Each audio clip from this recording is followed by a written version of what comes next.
Ghost Rider is the 2007 Marvel film based on the character of the same name, starring Nicolas Cage, and follows Johnny Blaze, a stuntman who makes a deal with the devil to save his father. However, years later, when his son Blackheart begins to cause chaos, the devil gives Johnny special powers and makes him the Ghost Rider, so he can destroy him once and for all. Thanks for clicking on the video. I'm Josh, and this is The Real Rewind, a series where I review films from the past. Now, with that out of the way, let's start the rundown. The technical side is good for the most part, and definitely the strongest aspect of the film. The cinematography is okay, with it being quite by the numbers visually. It's also not helped by the over-reliance on CGI backdrops and characters, which can make for a bland looking film in a lot of places. The score is good for the most part, with the mix between western and classic gothic sounds, making for a unique score that fits the character quite well. However, it can go quite unnoticed at times, and just doesn't help to elevate the film as much as it should.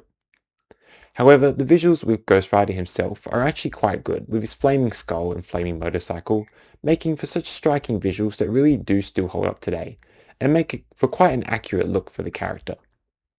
The action set pieces as well are also quite good, with the over-the-top stunts and use of the flaming chain, making for some visually cool action that does make some moments quite enjoyable.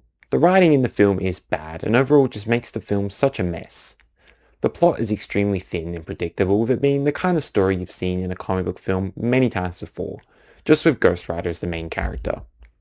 The film's dialogue is also quite bad, with it being so stilted and cheesy for a lot of the film, it makes you laugh at scenes that aren't necessarily supposed to be funny. The character work is also quite bad, with their motivations and arcs they go on being either extremely thin or non-existent, which just makes it quite hard to connect with any of them, even Johnny himself. Even Blackheart, the main villain, is not only quite a forgettable and one-note antagonist, but also quite a terrible adaptation of the character who doesn't really do anything memorable. Hey there, quick pause. If you're enjoying the video and want to see more, if you haven't done so already, make sure to hit that subscribe button so you can stay up to date with all my latest videos. Thank you, and now let's get back to the video. The acting is fine for the most part, with nothing too special. Nicolas Cage gives quite a wild and out there performance as Johnny Blaze, however it actually works quite well for this film.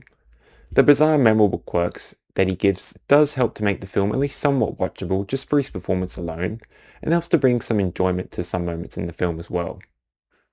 Sam Elliott actually gives probably the best performance in the film as Carter Slade, with his stoicism and western demeanour really bringing a sense of old school western grit to the film that honestly makes all the scenes he's in the best of the film. Other cast members such as Eva Mendes, Peter Fonda, and Wes Bentley also give performances that range from fine to bad. That doesn't really help the film at all and just makes it even more cheesy at times. Now for the rating.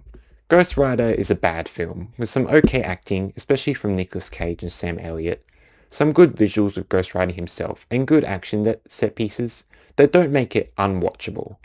However, the mostly bland cinematography, the underutilized score, and the whole script being a complete and utter mess, makes this one of the weaker films of the pre-MCU Marvel, and one you should only watch if you're curious to see how bad it is. This leads me to give the film a rating of 1.5 out of 5 stars. Thanks for watching. If you enjoyed the video, don't forget to like, comment, and share. Also don't forget to subscribe and turn on that notification bell so you don't miss a single upload from the channel. And as always, I'll see you on the next rundown.